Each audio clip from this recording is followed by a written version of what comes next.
Hello, everyone, and welcome to a brand new episode of the Jams and Tea podcast where we spin the jams and spill the tea. And today we're coming at you with some brand new reviews for some brand new records. In fact, a bunch of records, because this year with music is trucking along and we just had way too much stuff to talk about to only limit ourselves to two albums. So Jen and I have respectively chosen another release that isn't quite as big as the two main things that we're covering that we just wanted to shout out real quick in a kind of mini review, but the two main reviews today are going to be for the new album, The Return of Bruno Mars. The Romantic is here, and we are also, of course, going to be talking about the latest record from Gorillaz, The Mountain. But first, Jen, why don't you talk a little bit about the album that you have listened to?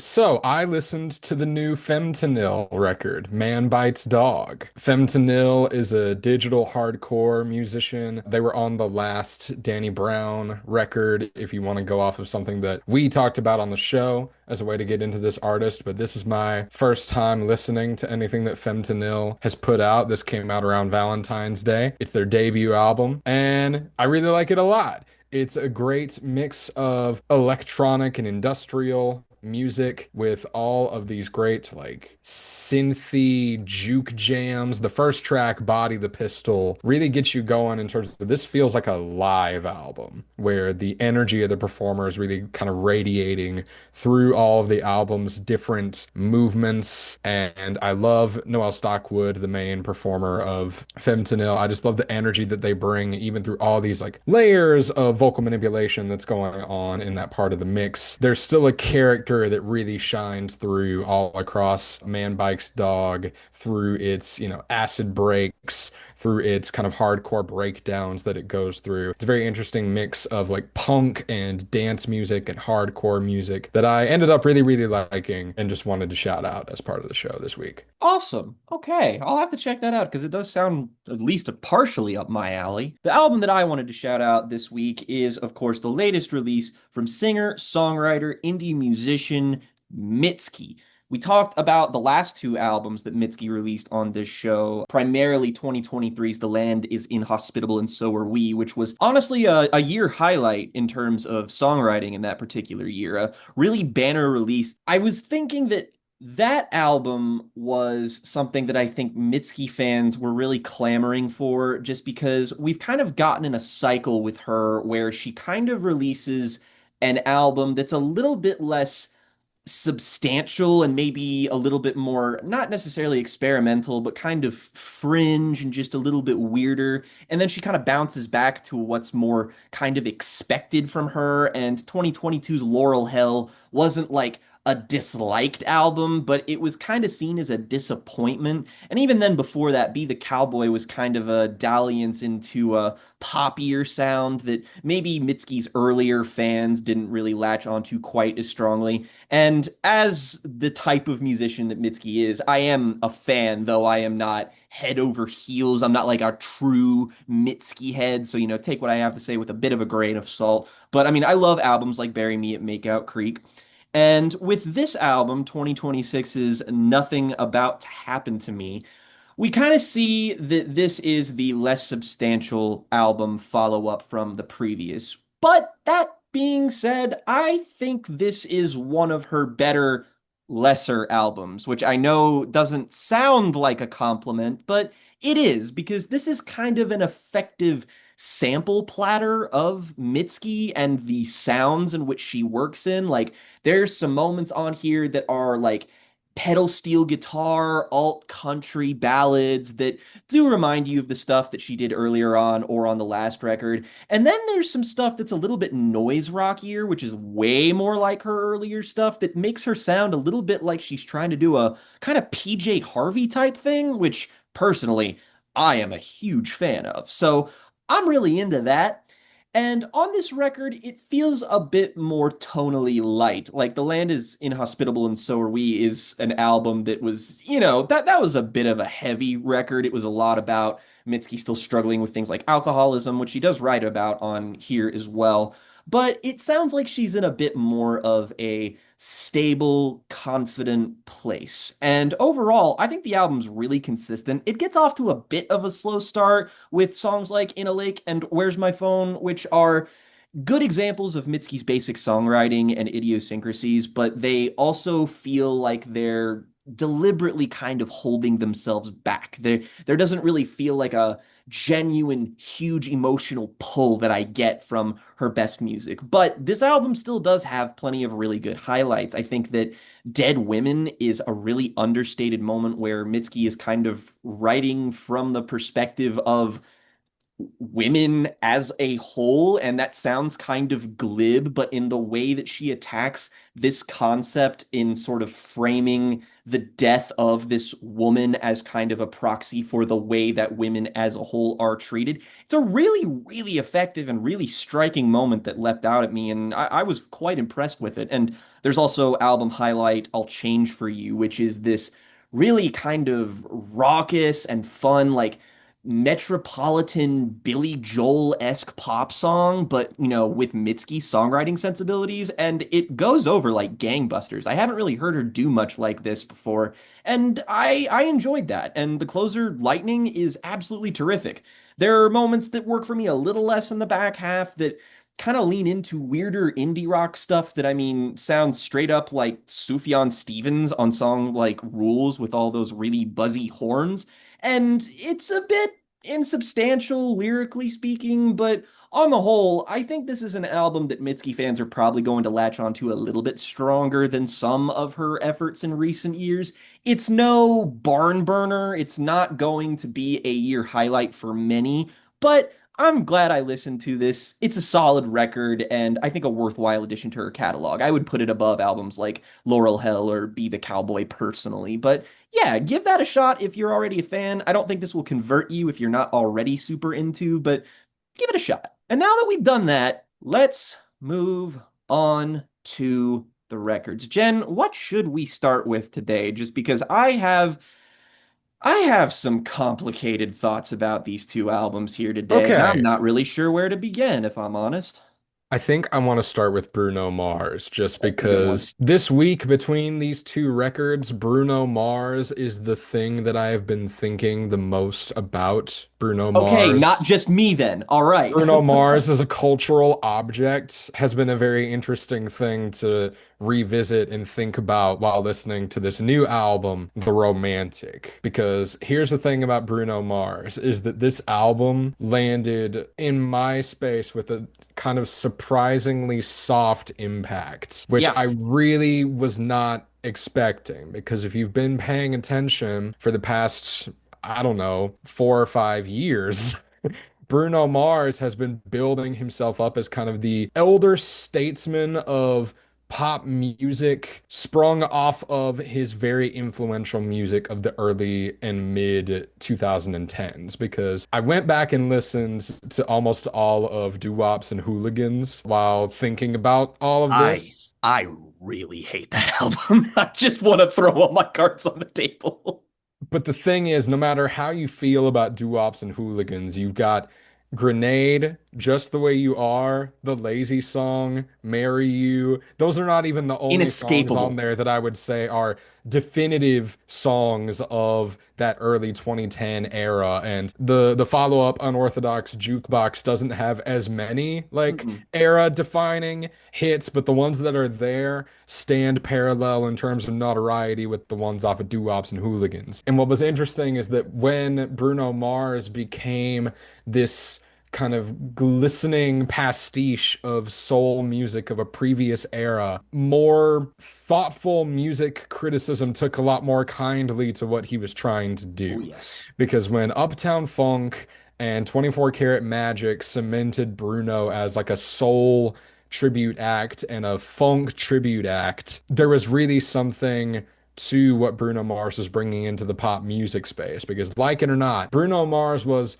a pioneer in making the sounds that he was working in important to the zeitgeist. Even when he became an object wrapped up in pastiche, it then became cool to do that kind of pastiche. Then you get all the guys that are ripping off his tributes to the soul music of yore, and you've even got with the Silk Sonic era of his career, him bringing in Anderson .Paak, a more thoughtful, more experimental, up and coming R&B singer to bring an even more thorough sense of underground credibility to his project and what he was trying to do. Because Silk Sonic felt like an attempt at a summer blockbuster by the weirdest set of collaborators anybody could have come up with at a time. And I remember when that album came out, I was like, ah, man, the Silk Sonic album was so short. Doesn't that suck? Wasn't that awful? And I can't remember, especially in 2021, the Drake era of music, hearing anybody complain about an album that big being too short. And I just found that so fascinating. And so for me, Bruno was in a perfect moment to go out on his own, go back to just being Bruno Mars and do something really, really cool. But the interesting thing that happened was that he started to put that off. Or if not put it off, continue to kind of give these false starts to what the new Bruno Mars was going to be. And he did that by becoming a features artist. Because you had, if you go on Bruno Mars's YouTube channel, which I did while thinking about all of this, you can listen to his latest singles, Die With a Smile, which he was featured on, Apatu, which he was featured on, all the Silk Sonic stuff, which is not technically under his name. And then the lead single for this album, I Just Might. And that's where we can get into what this actual album, The Romantic, ended up being, which is a tribute to Latin soul and funk music and smoother soul music. But I don't know, man, that just isn't what I was expecting when I was waiting on all of this for so long, for so many years. Every Bruno Mars track always has that one little extra kick where it goes beyond just being a pastiche of a sound to a blockbuster celebration of the sound. Like Die With a Smile has that, Apatu has that. A lot of songs on Silk Sonic have that, where they go just a little bit farther and make the act of doing the pastiche into a thing that you want to watch. But the thing about The Romantic is that it doesn't really hook me in with the idea that Bruno is doing pastiche. So all you have left is how well Bruno can do whatever he is attempting to tribute. And I don't think that Bruno Mars is as versatile or as exciting of a Latin soul artist as he is a guy who can top the charts for doing basically anything, who can do a pastiche of interesting stuff each time he comes out with a new thing. Am I making sense? No, completely. You're making complete sense to me. And for the record, I know I voiced my earlier disdain for the grenade era of Bruno Mars's music, but mostly because of exposure and mostly because I just, as a songwriter, none of those, like, it's just kind of, it gives me the ick. I don't like it. I'm not going to pretend that I have in-depth critical thoughts on the early music of Bruno Mars. It literally just does give me the ick and I don't like it. That being said, 24 Karat Magic. I remember when that album dropped. I remember when Uptown Funk dropped. And that was a real moment. He got a lot of Grammy attention, and he was suddenly a guy who had credibility that he didn't have before. Like, he wasn't the lazy song guy anymore. He was the guy who loved James Brown. And he was a guy who really put his best foot forward performance-wise. Like, earlier on, he's doing that, like, fake Jason Mraz shit that's just kind of like, ugh.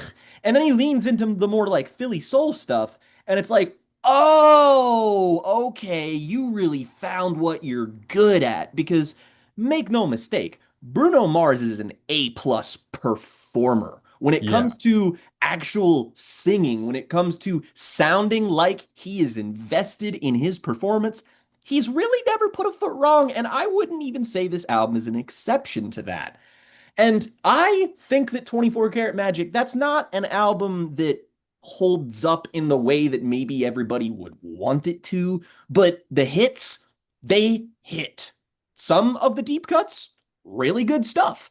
We reviewed Silk Sonic when it came out, and we were notably a little bit more tepid on it than some people were.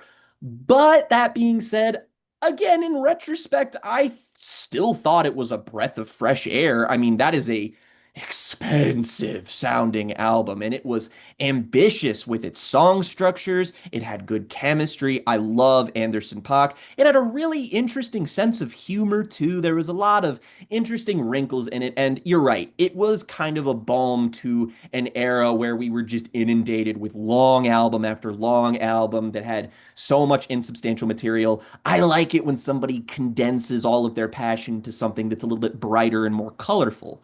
And, you take a look at an album like this and you see that it's 30 minutes, it's 9 songs, and it's like, okay, so maybe we've learned some good lessons from Silk Sonic. And, kinda, like, there's a lot of elements that I feel are Yeah. being carried over from that album onto here.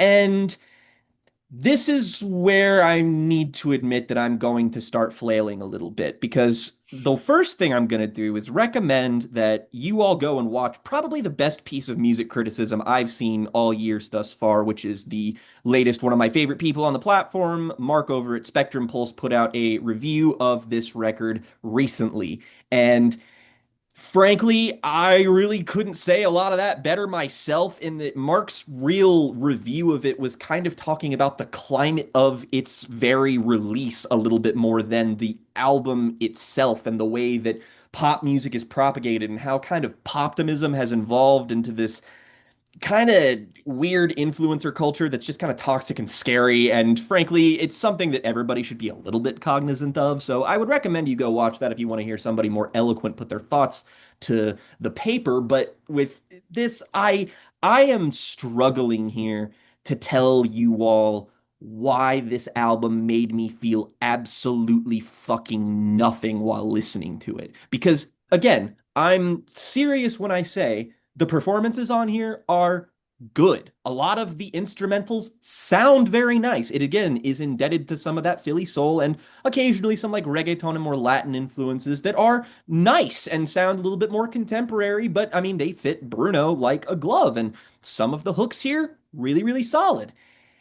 And it's so plastic. There's nothing about the song construction of these songs that feels exciting. Like you mentioned, having that little kind of like moment in a Bruno Mars song where a little tiny detail just kind of takes it to the next level. And I think 24 Karat Magic is an album full of songs that are good at that. And Silk Sonic is a project that is based on this principle. Those songs are just those moments. And that's kind of why they're cool. And also why they, it's like eating a really, really rich cake. Like you take a bite and it's like, oh, this is great. And then you keep eating it a little bit and you're like, okay, maybe I need to slow down and this is pretty fucking sweet. And here it's a little bit more like a bargain value, great value brand cake, I guess, is that these songs like there's kind of a concept going on here where it seems like Bruno Mars is on a songwriting level like trying to woo this person. He is the romantic. He is trying to get somebody swept off of their feet. And there is kind of a point in the second half of the track list where there is sort of a narrative turn where it becomes just a little bit more desperate, where he's kind of cloying for this person's attention and gets a little bit more like not serious necessarily, but the tone shifts a bit on songs like Why You Want to Fight or On My Soul or Something Serious, Nothing Left, songs like that. But the thing is that there's just no ideas here lyrically that really compel me. It's about a lot of cliches. It's about seducing somebody, but also wooing them and, just being like, oh, we're going to dance tonight and all of this stuff. And I get it. I understand why this is appealing to people. And I don't even necessarily think this is a bad example of this kind of music. It's just also kind of like swallowing something that has no taste. It just kind of goes down easy, and I have no emotional reaction to it at all. Like there are moments on here, like a Cha Cha Cha, for example, or Why You Want to Fight, where the conceits of these songs just completely pass me by. I don't understand what is supposed to anchor me into really like caring about like any sort of push and pull that is being attempted on here. And I feel like I'm like zigging and zagging trying to justify why a pop album just really isn't doing it for me. But again, the real fact of the matter is just that the lyricism on display here, it just doesn't really hit for me. I mean, there's songs like I Just Might, for example, that I think are good, enjoyable. I think that's like it's got a solid hook, solid conceit, everything kind of lines up together. But every other song on this album, unless explicitly leaning into a different genre or sonic influence, it really blends together. And it's a 30-minute long album. And I just feel like you need to vary it up a little bit more. You need to change pace. You need to throw some lyrical wrenches into things to make things a little bit more interesting because otherwise, it just doesn't feel like it feels amorphous as a project, and I have real trouble navigating my way through it. I wish that I can make sense of this because what I like about Bruno Mars is that he's always doing a little bit extra Hmm. with whatever kind of tribute or pastiche or collaboration again that he's doing. And I hate that this is going to come across as an insult, but this album is trying so hard to sound like a classic for its genre that it's unafraid to take big swings and it's unafraid to let Bruno turn it up to 11 on the performance side and let it kind of not sound so close to itself for a little bit for the sake of that. Bruno has always been a guy who feels like the music has to chase whatever it is that he wants to do with his vocals, and that inspires better song construction and better song conceits. But here it feels like he's holding himself back to make something more straightforward, Hmm. or just straight up doing too much on songs like Something Serious, where the intensity of the vocals don't really match how soft the melodies are. No. And so it feels like he wants to do more than the music is really letting him on a couple points on this. And that's just it's really a space I don't enjoy being in, is hearing somebody who clearly wants to take things a little bit farther, but is purposefully holding themselves back for some kind of greater point that is made by minimalism, when minimalism isn't what I want out of a Bruno Mars record. No, I think that's completely understandable. If anything, I kind of want the opposite. I want maximalism. That's what the best moments on 24 Karat Magic are. It's blending modern, sophisticated production techniques and the sounds of the past. And even if you want to scale things back and really sound like a classic, I feel like you can do that while still sounding again new and different. I mean, that's what Silk Sonic was. I go back and listen to those instrumentals and it's like, yeah, that's a real treat for the ears. Like I get it. Like I know that some people had a problem with it being maybe a little too polished, and I can understand that, and maybe at the time I even agreed with that, but it doesn't even sound like these tracks are that particularly polished. Like, again, it's a good sounding album, but it doesn't have a swing to it. It doesn't have muscle. Like, I think that the first song on here is kind of a great example because it's a buildup that goes nowhere. It plateaus like a minute in, and Bruno himself is, he's really laying into it in the second half of this song, and the instrumental is just same thing the whole time. And it's like, I don't know, this Yeah. feels like a mismatch of production here. Like, this is one of those times where it does feel like there's perhaps maybe even too many cooks in the kitchen, perhaps, and it just all ends up feeling like it doesn't have a specific voice behind it. And you're right. I think that is the heart of the dissonance of this record is that I feel the passion from Bruno. I don't really feel the passion from the music. And without that synergy, that loses so much momentum. Yeah, and I mean, just compare Nothing Left, right, to Die with a Smile, which sounds the exact same way that that Hmm. song does, Yeah. starts in the exact same way that that song does, but because, right, you got the ferocity of Lady Gaga and Bruno Mars as a musical duo. That's bridge on that, he takes it, tries to shoot for this level of higher euphoria and sonic experience. Compare a moment like that to the bridge on I Just Might, which is just so understated and kind of underhanded.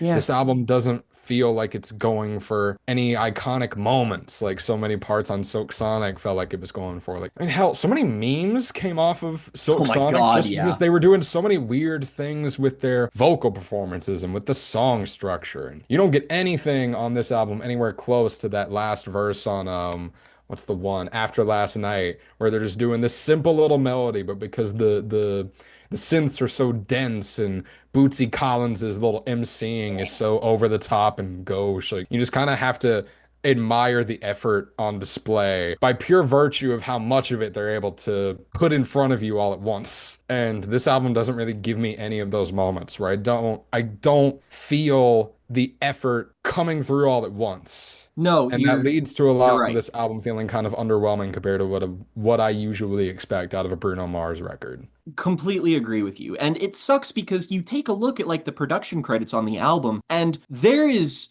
so much live instrumentation on here. I mean, like, it's genuinely kind of shocking to see this much effort put into a live band sound. But even then, the actual like recording of the record, it it kind of flattens things a little bit. There's just not a lot of dynamism to the sound here, even though, again, I would broadly describe the production as good. It just definitely feels like Bruno right now is perhaps batting a little bit below his own average. Like maybe some features on here could have helped spice things up, pick up the pace, and sort of add a little bit of diversity here. But as it stands, this really comes across like a not a total whiff, but just sort of a in one ear and out the other kind of thing. Like I wanted to like this album a lot more because again, the trajectory of Bruno as a guy who started in a very, late 2000s, early 2010s pop dude who grew into this kind of pastiche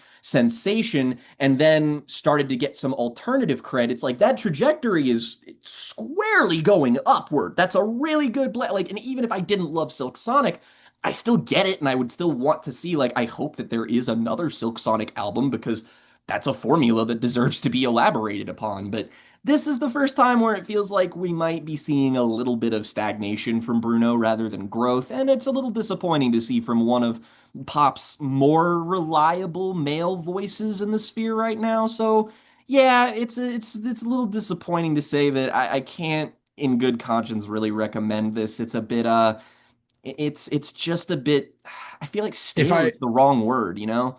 if I wanted to be really cynical about this, I would call this like this is what you listen to when you're too afraid of Bad Bunny. Like You know? this album is a product of the inadmissible strength of Bad Bunny as a chart presence. Oh yeah.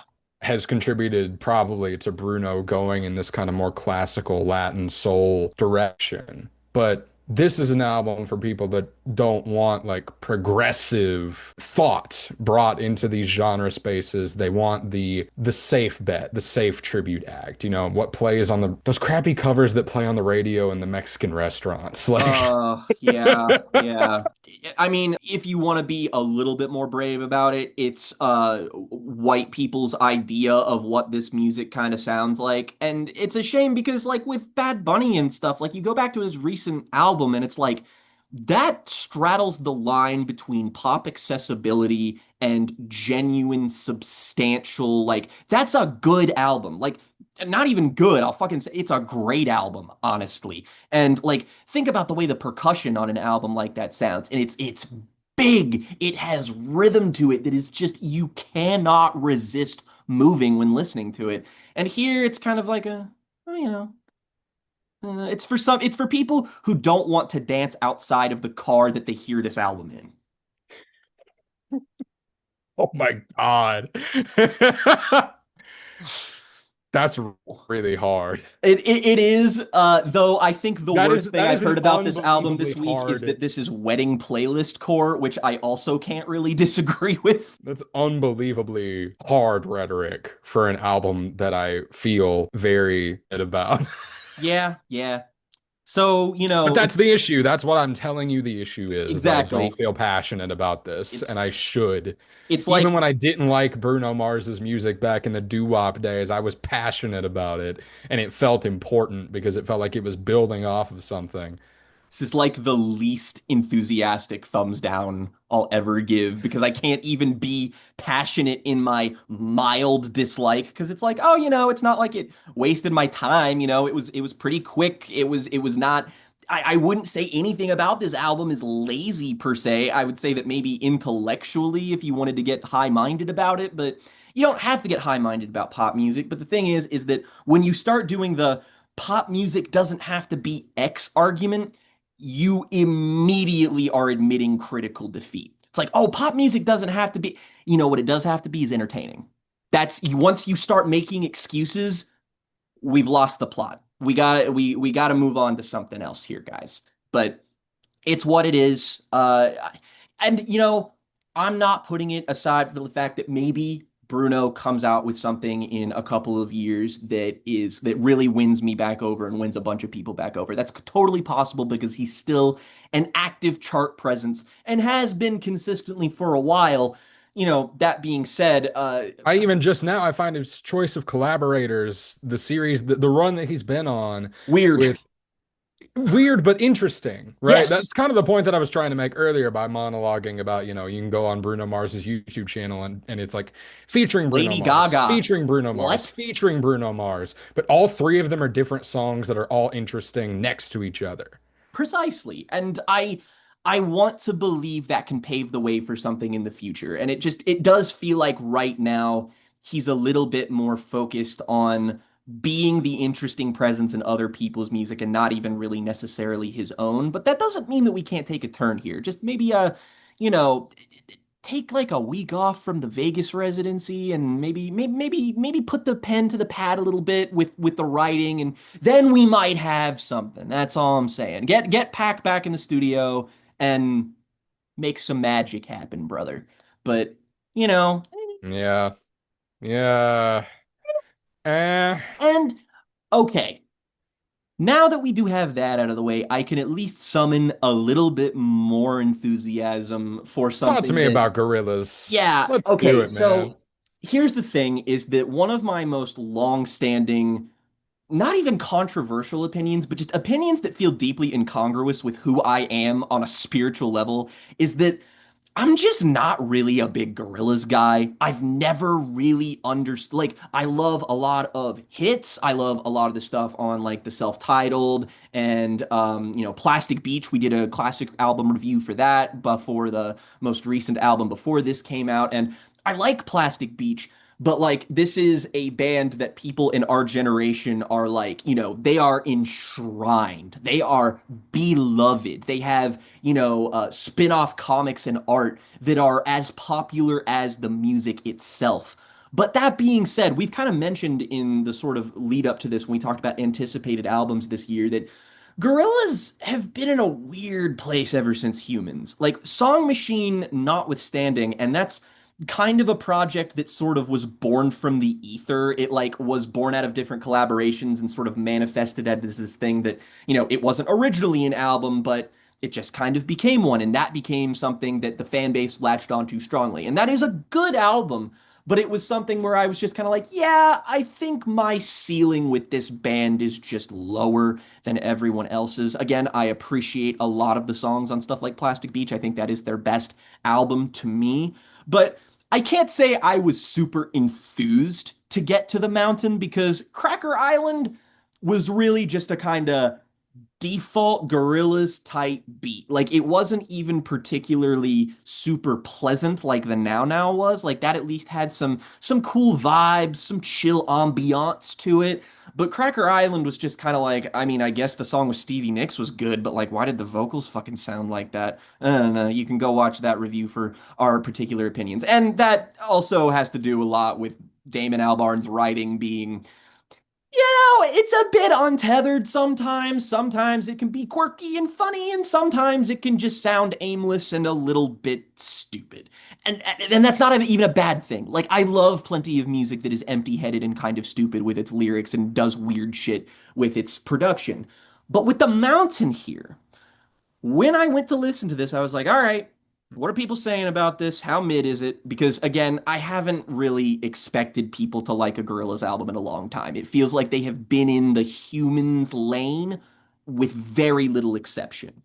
And then I was like, oh, people are people are liking this. People are digging this? Like, really? And I hadn't heard it yet, but I was like, okay, I am bracing myself to try and get on this thing's wavelength. I am going to put forth an active effort. And put forth an active effort for the mountain here. I did. And on the one hand, this has not changed my mind about this band. I do not like them or dislike them any more than I did previously. I think this album has not a host of issues, but its own like list of problems that I do not fully get along with.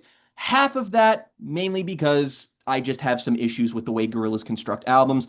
Half of it because some of the stuff here I'll get into. But that being said, I think that The Mountain here is more or less Gorillaz' best album in almost 10 years. And I don't think that's insignificant either, because this is also like the most instrumentally cohesive thing they've put together since Plastic Beach. And that's still a very kind of out there record that doesn't really pride itself on sonic unity. Whereas The Mountain is driven by a semi-conceptual drive of this spiritual journey. And the music on here has a lot of influence of world music and like specifically like Hindustani classical music, which when man, didn't expect that turn like at all. Like, wow, was that something? I was just like, is this just going to be on like the first song or is the whole album going to be tinged with this? And to my everlasting shock, the whole album sounds like this. And this is probably the most cohesive Gorillaz album, full stop, since the self-titled. And I do find that to be really impressive. There's a lot of fun rhythms on here, so much good like sitar and string music that sounds utterly gorgeous, just fantastic. And, for as many problems as I have with Damon Albarn's songwriting on this project, I also think that this is a great deal of fun. Like, it's got issues, don't get me wrong, but man, I was still with this about as much as I've ever been with a Gorillaz album. So, Jen, I don't know how you feel about Gorillaz, though I kind of picked up on the wavelength that you're not totally far removed from where I'm at. So, how did this exactly play to you, and how did the concept and sound inform this experience? Because it was kind of the guiding light for me. Because I didn't really ever, the album doesn't really drop off at any point. It has some moments that I have a hot take or two considering some of the songs that people really like on this. But Oh no. still, I think this is a very good album, and on the whole, I did enjoy it. So I've never been a huge Gorillaz fan for lack of trying. I've never been a huge Gorillaz fan. It's just one of those things Fair. that I never got around to. But I went to high school with a guy who you could have convinced me that he had not listened if Gorillaz had not ever existed. Uh, so like I've been I around had these so many kinds of friends who people were in that the like exact same boat. Like if you were a queer person in high school and you were our age, you probably had at least five people who fucking loved this band. I knew a guy who like Gorillaz is the only music I ever saw him be passionate about. So I it's And I always get been it. kind of in the it's always been kind of in the distance of like, oh yeah, Gorillaz, that's a band that people care about. They've done some cool stuff. I've listened to the classic albums. I like them, but I've spent my whole adulthood seeing Gorillaz albums get rolled out and then just kind of quietly pass. Crickets. Like, and that goes from Humans all the way up till Cracker Island of like, oh man, Gorillaz are back. Didn't you love Plastic Beach? Gorillaz are back. And then the album disappears. Then the Now Now comes out. Don't you love Gorillaz? Gorillaz are back. Don't you love Plastic Beach? And the album comes out and I never hear about it again. Song Machine was frankly a nice break from that pace because I could at least tell the band was kind of intentionally throwing one out there and being loose with it. And I was like, okay, great. After hearing how underwhelmed everybody was with the last two, maybe this will be something different just out of pure spontaneity. And I kind of like Song Machine. And then Cracker Island was the same damn thing of like, oh man, Gorillaz are back. Don't you love Plastic Beach? Didn't you think Song Machine was kind of cool? I'm like, yeah, I say yes to both of those things. Then the album comes out, and then it just kind of disappears.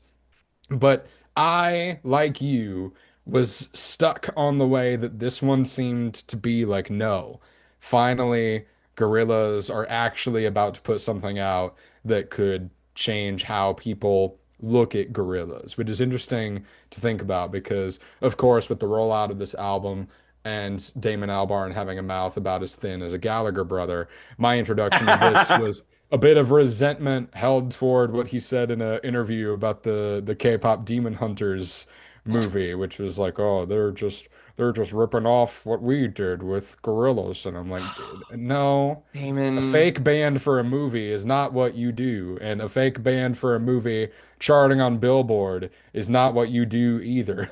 I really Anyway, wish that Damon anyway, Albarn sounded more like a Gallagher brother. He would be more entertaining and less occasionally kind of annoying. it was a very lame thing to do, to compare yourself to a thing that you did not need to compare yourself to at all. He did the And same thing with especially, like Taylor Swift a couple of years ago too, where he was just like, she doesn't write any of her songs, and she was like, what? And it's like, dude, why are you throwing these barbs for like no reason? Like just like people love you. Stop doing this.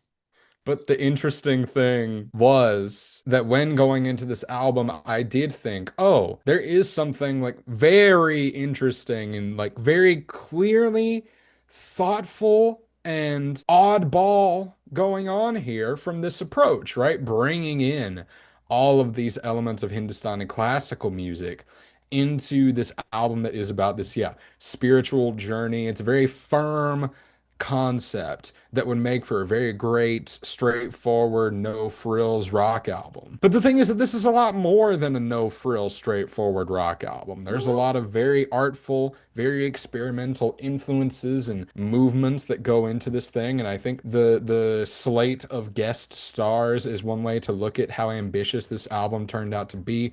You've got Black Thought serving as a kind of recurring narrator of Hell the yeah. album's events. Anytime Black Thought shows up on this album skyrockets in quality. I love the way that he's included on this. Preach. I love what he's bringing here with his pen. Anytime that he's on a track, I see the vision of what this album is trying to do. So high compliments to the first two tracks on this album. The Yeah. Mountain, which serves as this very interesting overture that kind of draws me into the record, and then The Moon Cave, which serves as a great summary of what the album's themes are going to be. And it gets into a very meta textual direction by having Dave of De La Soul come in and end the track with this little, like, just the way that he kind of over the shoulder says, "Forgetting bothers me," like gave me a chill Oh yeah, at the yeah, yeah, very end yeah. of that song. But then you get into the Happy Dictator with the Sparks, and I'm just like, I'm lost. And that's Thank that's my experience thank with this God, album. Jen. I That's was my experience with so this album, and I worried. feel so bad is that when this is focused, I see what it's trying to do. But when it goes too far off course and starts trying to do something else with another collaborator to make this kind of all-encompassing project, it just kind of loses me.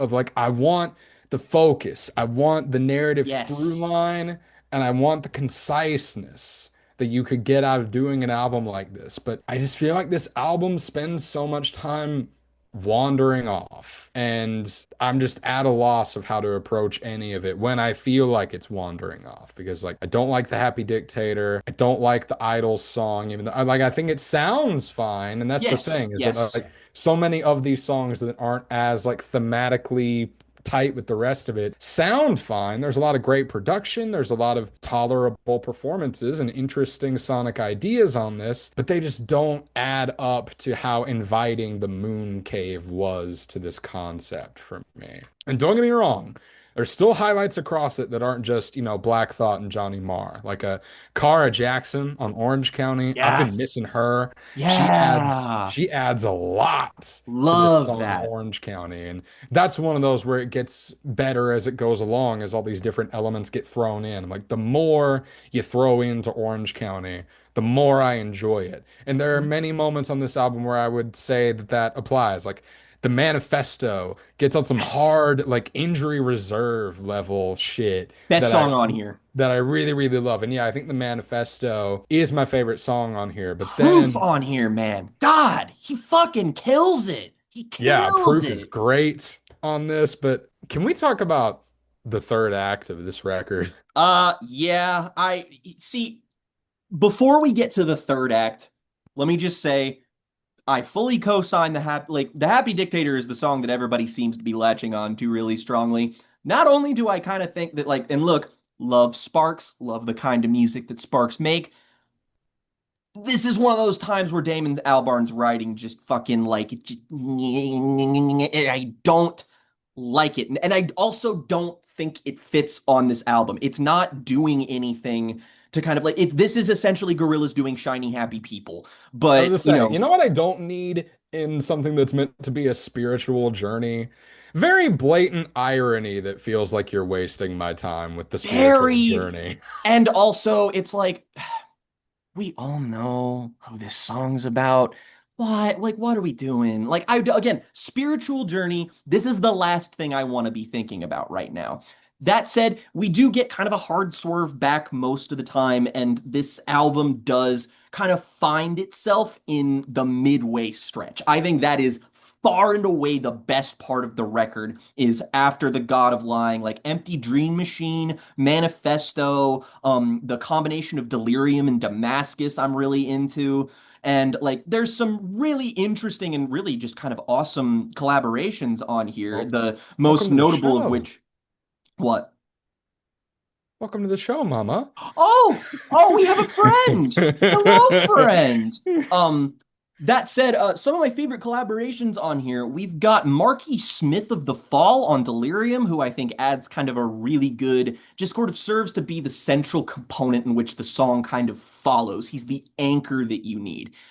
We've got Yasin Bey on Damascus, who of course always kills it. Like Good. that's my favorite mode of Gorillaz is when they lean into hip hop. And like I mean, I guess that's probably the stalest take imaginable, but yeah, you throw in some awesome fucking drums and Albarn's consistently really inventive production. I'm gonna get along with it. I mean, also you have a song on here with Black Thought and Johnny Marr. What? That's insane. I love that. Do that more, please. And you know, I don't dislike the song that Idols is on, but I mean, like, it's impressive that I didn't hate it because I can't stand I Idols was at really this point. worried for you when I was listening to it for the first time. Honestly, I was like, you know, this is fine. If this is how we're gonna do this, I don't care. I will say I did get a really weird, if we could segue into talking about the third act of the album, I did get like this weird moment where I misread the features on Casablanca, and I'm like, Johnny Marr and Paul Simon, and I'm like, oh wait, no, that's not Paul Simon. It's like different spelling, It's different. Paul Simon in. Paul Simon on a Gorillaz album would be based though. I would look forward to that. That would be cool. But yeah, this final stretch here. I kind of don't know how I feel about it just yet. It's you know, I like the last two songs. I like the last two a lot. It's some of I think that is maybe instrumentally probably the highlight for me. Before that though, like Shadowy Light, why is this song almost 6 minutes long? I What's think going my on here? issue with it is that when in the last leg of this album, it's really going for that sense of finality and this grand conclusion.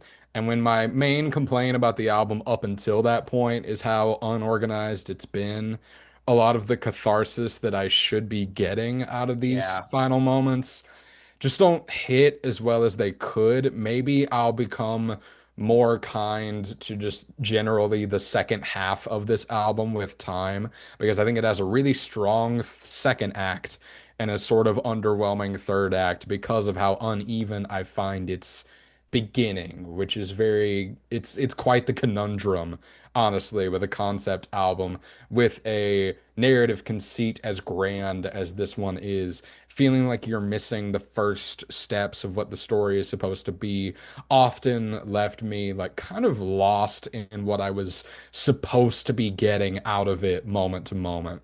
So like I said, maybe I will brighten on the second half of this in a more general sense. But as of now, I don't really know what to make of much of the third act of it because it all feels kind of undeserved with reflection of the first act. I kind of completely agree with you. I think that honestly, this album's Achilles heel to me is its runtime. Every song on this album, even the ones I like, they're too long.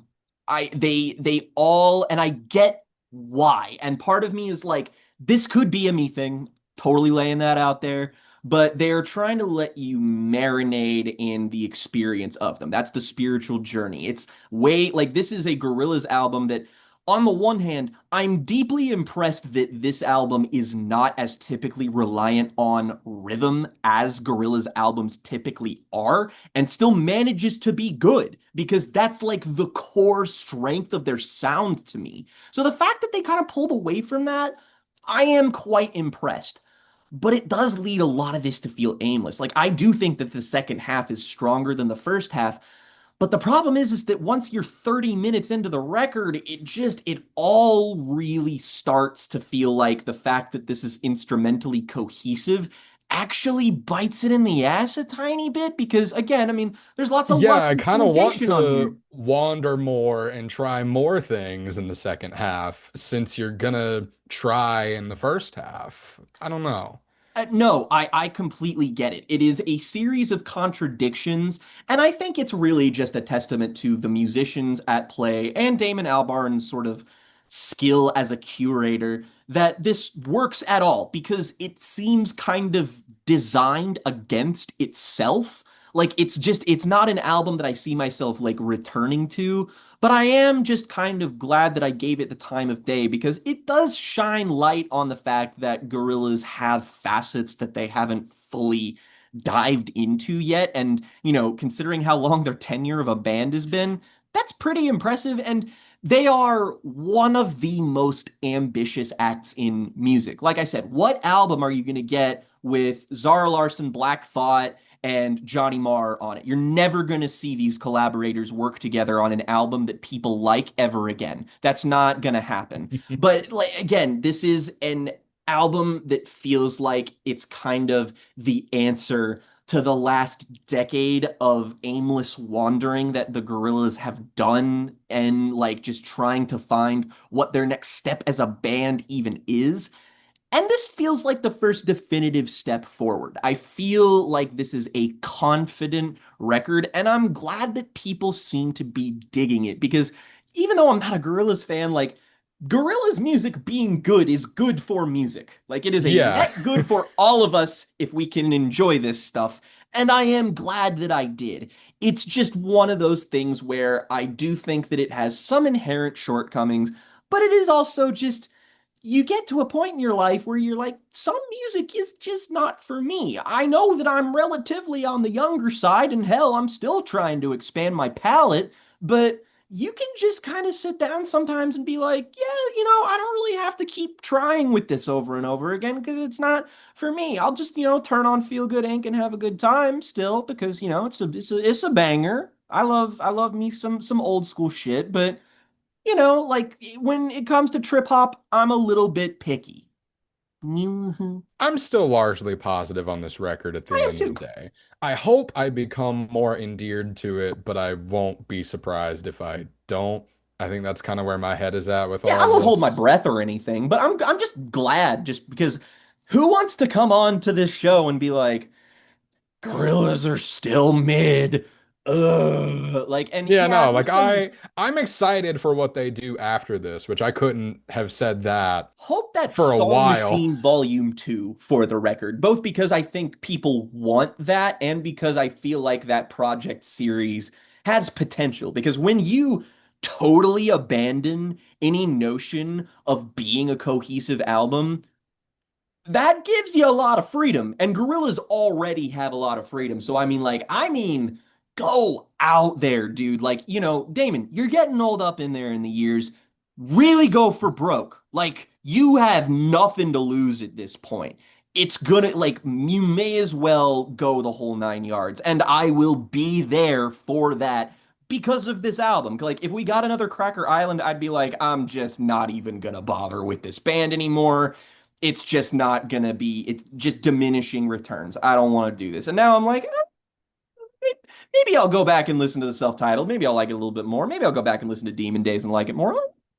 I kind of felt similarly to this, where I was like, after Cracker Island, if you can't hook me with this, I'm probably never gonna get hooked. But I think I'm hooked. As Yeah, much I'm as many still here. problems, as many problems with this album as I have, I'm largely positive on it and what it means for the band, which feels nice to say. Awesome. Awesome. So, thumbs up. It's not my Yeah. strongest thumbs up in the world, but it is a thumbs up nonetheless. So, go enjoy yourself some Gorillaz music. It's good to be a Gorillaz fan in 2026. Thank God. That is going to be it for reviews for this week. Join us next time where we cover some releases that are coming in the coming week. I know that Jen and I have been talking about the newest album from Denzel Curry is going to be dropping soon. So we're probably, and by probably, I mean Most likely next week will definitely. be a Denzel Curry review. Oh yeah, it'll be Denzel Curry and something else. But I mean, this is a Jen and Jake core artist, so be prepared for a Jen and Jake ass week. So until then, tell us what you're listening to, tell us what you want to review, and tell us what you think about these albums in the comments below. And as always, folks, rock over London, rock on Chicago, Avis, we try harder.